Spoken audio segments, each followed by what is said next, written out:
अब हम प्रश्न पहला सॉल्व करेंगे। X square minus 2x minus 8 में लास्ट और फर्स्ट संख्या का गुना करेंगे तो 8x स्क्वायर आएगा। तो हम 2x को ऐसे तोड़ेंगे कि गुना करने पे तो 8x स्क्वायर आए, पर जोड़ने और घटाने पर -2x आए।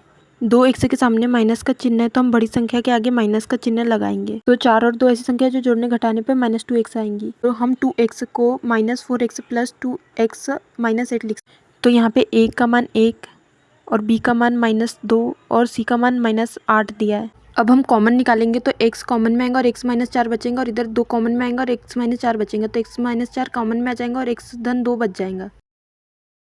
अब हमें शून्य ज्ञात करना है तो हम इसे x -4 बराबर 0 और x धन 2 बराबर 0 लिख सकते हैं। तो -4 पक्षांतर होगा तो 4 आएगा और इधर -2 पक्षांतर होगा तो माइनस में आएगा। अब हमें शून्य को तथा गुणांकों की जांच करना है तो हम अल्फा इंटू बीटा बराबर c/a तथा अल्फा प्लस बीटा बराबर -b/a वाला सूत्र लगाएंगे। अब हम अल्फा और बीटा का मान लिखेंगे तो अल्फा का मान 4 है और बीटा का मान -2 और c का मान हमें -8 दिया है तथा a का मान 1। अब इसे सॉल्व करेंगे तो -8 और -8 आएगा, ये बराबर है। अब हम अल्फा प्लस बीटा का मान रखेंगे तो अल्फा का मान -4 तथा बीटा का मान हमें -2 दिया है तथा b का मान -2 दिया है तो ऋण और -2 लिखेंगे और a का मान 1 दिया तो 1 लिखेंगे। अब हम इसे सॉल्व करेंगे तो धन ऋण होगा तो 2 आएंगे और इधर भी 2, यही हमें सिद्ध करना था।